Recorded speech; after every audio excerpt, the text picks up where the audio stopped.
ಮನುಷ್ಯನ ಅಜ್ಞಾನದ ಅಂಧತ್ವವನ್ನು ಅಳಿಸಿ ಸುಜ್ಞಾನದತ್ತ ಬೆಳಕಿನಡೆಗೆ ಕೊಂಡೊಯ್ಯುವ ಜ್ಞಾನದ ಬೆಳಕಿಗಾಗಿ ಮೂಡಿದ ಮಹಾತ್ಮರು ಮಹಾಯೋಗಿ ವೇಮನರು. ಸಮಾಜದಲ್ಲಿ ದಾನ ಎಂಬುದು ಮನುಷ್ಯನಲ್ಲಿ ಮೂಡಿದರೆ ಅದು ಎಂದು ಅಳಿಸಿ ಹೋಗಲು ಸಾಧ್ಯವಿಲ್ಲ ಎಂದು ಶ್ರೀ ರುದ್ರಮುನೀಶ್ವರ ದಾಸೋಹ ಮಠದ ಶ್ರೀ ಡಾ ಶಿವಕುಮಾರ ಸ್ವಾಮೀಜಿ ಹೇಳಿದರು. ಧಾರವಾಡ ಜಿಲ್ಲೆ ಅಣ್ಣಿಗೇರಿ ಪಟ್ಟಣದ ಎಸ್ಎಂ ಪಾಟೀಲ್ ಸಭಾಭವನದ ಆವರಣದಲ್ಲಿ ಆಯೋಜಿಸಿದ್ದ ಮಹಾಯೋಗಿ ವೇಮನರ 613ನೇ ಜಯಂತಿ ಕಾರ್ಯಕ್ರಮದಲ್ಲಿ ದಿವ್ಯ ಸಾನ್ನಿಧ್ಯ ವಹಿಸಿ ಮಾತನಾಡಿದರು. ಹಿಂಗ 5 ಜನರ ಪುಸ್ತಕಗಳು ಈಗಾಗಲೇ ರಚನೆ ಆಗತ್ತಾವ. ಇನ್ನೊಂದು 2-3 ತಿಂಗಳಲ್ಲಿ 5 ಪುಸ್ತಕ ತಯಾರಾಗ್ತಾವ. ವೇಮನನ ಕುರಿತು ಅಭ್ಯಾಸ ಮಾಡಬೇಕಾಗಿರ್ತಕ್ಕಂಥ ನಾವು ವೇಮನನನ್ನ ಶರೀಫ ಮತ್ತು ಅಲ್ಲಮಪ್ರಭು, ಬಸವಣ್ಣ ಹಿಂಗ ಬೇರೆ ಬೇರೆಯವ್ರ ಜೊತೆ ಹೋಲಿಕೆ ಮಾಡಿ ತೌಲನಿಕವಾಗಿ ಅಭ್ಯಾಸ ಮಾಡಿದಾಗ ವೇಮನನ ಸ್ಪಷ್ಟವಾದಂಥ ವ್ಯಕ್ತಿತ್ವ ಮತ್ತು ಚರಿತ್ರೆ, ಅವನ ಚಾರಿತ್ರ್ಯ ಅದರ ಮೇಲೆ ಹೊಸ ಬೆಳಕು ಚೆಲ್ತದಂತ ಡಾಕ್ಟರ್ ನೀಲ್ಗುಂದ್ ಅವರ ಆಶಯ. ಬಂಧುಗಳೇ, ಅವನ ಬದುಕಿನ ಸ್ವರೂಪ ಹೆಂಗಿತ್ತಂದ್ರೆ ಅವ ಯಾವುದನ್ನು ನಿರಾಕಾರ ಮಾಡೋದಿಲ್ಲ, ಬಿಡ್ರಿ ಅಂತ ಅದನ್ನು ಹೇಳಂಗಿಲ್ಲ. ಒಂದು 100 ರೂಪಾಯಿ ಬಿದ್ದಿತ್ತಂದ್ರೆ ವೈರಾಗ್ಯದಂತ ಮನುಷ್ಯ ಏನು ಹೇಳ್ತಾನಂದ್ರೆ, ಹಣದ ಆಸೆ ನೀನ್ ಯಾಕಪ್ಪ ದಾಟಿ ಹೋಗು ಅಂತ ಹೇಳ್ತಾನ. ಆದ್ರೆ ವೇಮನ ಹಂಗೆ ಹೇಳಂಗಿಲ್ಲ. ಅದನ್ನು ತಗೋ, ಸದ್ಬಳಕೆ ಮಾಡ್ಕೊ, ಆಯುಷ್ಯ ತಗೋ, ಸದ್ಬಳಕೆ ಮಾಡ್ಕೊ, ಮನುಷ್ಯನಾಗಿ ಹುಟ್ಟಿ ಎಲ್ಲ ಸದ್ಬಳಕೆ ಮಾಡಿ ಆಯುಷ್ಯವನ್ನು ಸದ್ಬಳಕೆ ಮಾಡ್ಕೊ.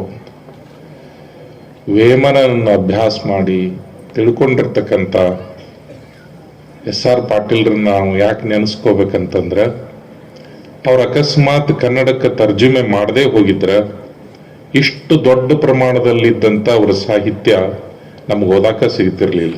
ಶಾಸಕ NH ಕೋನರೆಡ್ಡಿ ಅಧ್ಯಕ್ಷತೆ ಭಾಷಣ ಮಾಡಿ SR ಪಾಟೀಲ್ ಅವರನ್ನ ಜಯಂತಿ ಸಂದರ್ಭದಲ್ಲಿ ನೆನಪಿಸಿಕೊಂಡು, ಇವತ್ತು ಎಲ್ಲೆಡೆ ವೇಮನ ಜಯಂತಿ ನಡೆಯುತ್ತಿದ್ರೆ ಅದು ಅವರ ಕೊಡುಗೆ ಆಗಿದೆ ಎಂದು ಹೇಳಿದರು.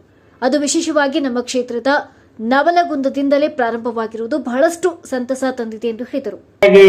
ಅಧ್ಯಯನ ಮಾಡದ ಮಹಾಯೋಗಿ ವೇಮನರ ವಿಚಾರಕ್ಕೆ ಹೋದ್ರೆ ಅವ್ರ ಪದ್ಯಗಳು ಅಷ್ಟೇ ಸಾಕು ನಮ್ಗೆ. ಅದನ್ನ ಸನ್ಮಾನ್ಯ SR ಪಾಲ್ ಸಾರು, ಮೊನ್ನೆ HK ಪಾಲ್ ಸಾರು ಸ್ಪೀಚ್ ಮಾಡಕ್ ನಾವೊಂದು ವೇಮನ ಜಯಂತಿಯಲ್ಲಿ ಹೇಳಿದ್ರು. ವೇಮನ ಜಯಂತಿ ಆಚರಣೆಗೆ ಬುನಾದಿ ಅಂದ್ರೆ ನವಲಗುಂದ ಅಂತ ಹೇಳಿದ್ರು. ನಮ್ಮ ಹಿರಿಯರು ಅದನ್ನ ಏನು ಕಲ್ಸ್ಕೊಂಡ್ ಬಂದಿದ್ರು ಅದು ಮುಂದುವರೆದು SR ಪಾಟೀಲ್ ಇಲ್ಲೇ ನೌಕರಿ ಮಾಡ್ತಿದ್ರು. ಹಿಂಗಾಗಿ ಅದಕ್ಕೊಂದು ಫೌಂಡೇಶನ್ ಆಯ್ತು ಅನ್ನುವಂಥ ಮಾತನ್ನ ಬಹಳ ಸ್ಪಷ್ಟವಾಗಿ ಹೇಳಿದ್ರು. ಅದಕ್ಕೆ ನಾನು ವೇಮನರ ಬಗ್ಗೆ ಪೂರ್ತಿ ತಮಗೆಲ್ಲ ಬುಕ್ಗಳ ಬಗ್ಗೆ ಹೇಳಿದ್ರು, ಅಧ್ಯಯನ ಬಗ್ಗೆ ಹೇಳಿದ್ರು, ಅವರ ವಿಚಾರದಾಗ ವಚನಗಳ ಬಗ್ಗೆ ಹೇಳಿದ್ರು. ಅದಕ್ಕೆ ಇನ್ನೂ 2 ಪೂಜ್ಯರು ಮಾತಾಡಬೇಕಾಗಿರೋದ್ರಿಂದ ನಾನೊಬ್ಬ ಶಾಸಕನಾಗಿ ಹೆಚ್ಚು ಹೇಳ್ದೇನೆ, ಹೆಚ್ಚು ವೇಮನ ಜಯಂತಿಯನ್ನು ಆಚರಣೆ ಮಾಡ್ತಕ್ಕಂಥ ಒಂದು ಪ್ರತೀತಿಯನ್ನು ಎಲ್ಲ ಕಡೆ ಪ್ರಾರಂಭ ಆಯ್ತು. ಅದು ಬಹಳ ಸಂತೋಷ ತರ್ತಕ್ಕಂಥ ಅನ್ನುವಂಥ ಮಾತನ್ನ ಹೇಳೋದ್ರ ಜೊತೆಗೆ ಇವತ್ತು ಬೆಳಗ್ಗೆಯಿಂದ ನಮ್ಮ ಕಾರ್ಯಕ್ರಮ ಕಂಟಿನ್ಯೂ ಆಗ್ತಾರೆ. ಹಂಗಂದ್ರೆ 100 ವರ್ಷದ ಹಿಂದೆ ಮಹಾತ್ಮ ಗಾಂಧಿಯವರು ಬೆಳಗಮ್ಮನ ANCC ಅಧ್ಯಕ್ಷರಾಗಿ ಮಾಡಿದ ನಂತರ 100 ವರ್ಷದ ಕಾರ್ಯಕ್ರಮ ಇವತ್ತಿಟ್ಟಿದ್ವಿ. ಅದು ನಮ್ಮ ಮಲ್ಲಿಕಾರ್ಜುನ ಖರ್ಗೆ ಅವರು ನಮ್ಮ ರಾಜ್ಯದವರ ಅಧ್ಯಕ್ಷರಾಗಿ ಮಾಡ್ತಕ್ಕಂಥ ಕಾರ್ಯಕ್ರಮ. ಬೆಳಗಿಂದ ಎಲ್ಲರೂ ರಗಡಾಗಿದೆ. ನಾನು ಹೆಚ್ಚು ಮಾತಾಡೋದಿಲ್ಲ, ಪೂಜ್ಯರೇ ಮಾತಾಡ್ಲಿ, ತಮಗೆ ಶೋಭೆ ಕೊಡ್ಲಿ, ಅವ್ರ ಆಶೀರ್ವಾದ ನಮ್ಗೆ ಕೊಡ್ಲಿ ಅನ್ನುವಂಥ ಮಾತನ್ನು ಹೇಳಿ ಆಯೋಜನೆ ಮಾಡಿದಂಥ ಎಲ್ಲ ಹಿರಿಯರಿಗೆ, ಸಂಘಟಕರಿಗೆ ಅಭಿನಂದನೆಗಳು ಸಲ್ಲಿಸಿ, ಬಹಳ ಜನ ಇದೆ ಕೂತೀವಿ, ತಮಗೂ ಕೂಡ ಅಭಿನಂದನೆ ಸಲ್ಲಿಸಿ ನಾನು ಮಾತಾಡಿ ಮುಗಿಸ್ತೇನೆ. ಜೈ ಹಿಂದ್, ಜೈ ಕರ್ನಾಟಕ. ಡಾಕ್ಟರ್ AC ವಾಲಿ ಮಹಾರಾಜರು ಮಾತನಾಡಿ, ಶೋಧನೆ ಸಂಶೋಧನೆ ಯಾವಾಗಲೂ ಸತ್ಯ ಪರ ಇರುತ್ತವೆ. ಆ ಹಿನ್ನೆಲೆಯಲ್ಲಿ ತಾವುಗಳು ವೇಮನರ ಪುಸ್ತಕಗಳನ್ನು ಕೊಂಡು ಅಧ್ಯಯನ ಮಾಡಬೇಕು, ಅವರ ಬರೆದ ಪುಸ್ತಕಗಳ ಕುರಿತು ಸಂವಾದಗಳಾಗಬೇಕು. ಅಂದಾಗ ಮಾತ್ರ ವೇಮನ ಜಯಂತಿ ಅರ್ಥವಾಗುತ್ತದೆ ಎಂದು ತಿಳಿಸಿದರು. ಡಾಕ್ಟರ್ ಹೇಮರೆಡ್ಡಿ ಬಿ ನೀಲಗುಂದ ಮಹಾಯೋಗಿ ವೇಮನರ ಕುರಿತು ಉಪನ್ಯಾಸ ನೀಡಿದರು. ಇದೇ ಸಂದರ್ಭದಲ್ಲಿ ಮಹಾಯೋಗಿ ವೇಮನರು ಪುಸ್ತಕ ಬಿಡುಗಡೆ ಮಾಡಿದರು. ಒಂದೇನು ಮಹಾನ್ ನದಿ ನಿಂತು ಗೊತ್ತು ಮಾಡಿಕೊಳ್ಳೋದು ಜ್ಞಾನ. ದೇಹ ಅಷ್ಟೇ ನಾನಲ್ಲ, ಅದರೊಳಗಿರ್ತಕ್ಕಂಥ ಪ್ರಜ್ಞೆಯ ಅರಿವು ನಾನು ಅಂತ. ಈ ರಾಮಾಯಣ ಮಹಾಭಾರತ ಇದನ್ನ ಹೇಳ್ತಾವ. ರಾಮಾಯಣ ಎಲ್ಲೋ ಆಗೈತಿ, ಮಹಾಭಾರತ ಎಲ್ಲೋ ಆಗೈತಿ ಅಂತಲ್ಲ, ಅದು ನಮ್ಮ ಒಳಗಾಗ್ತಕ್ಕಂಥದ್ದು.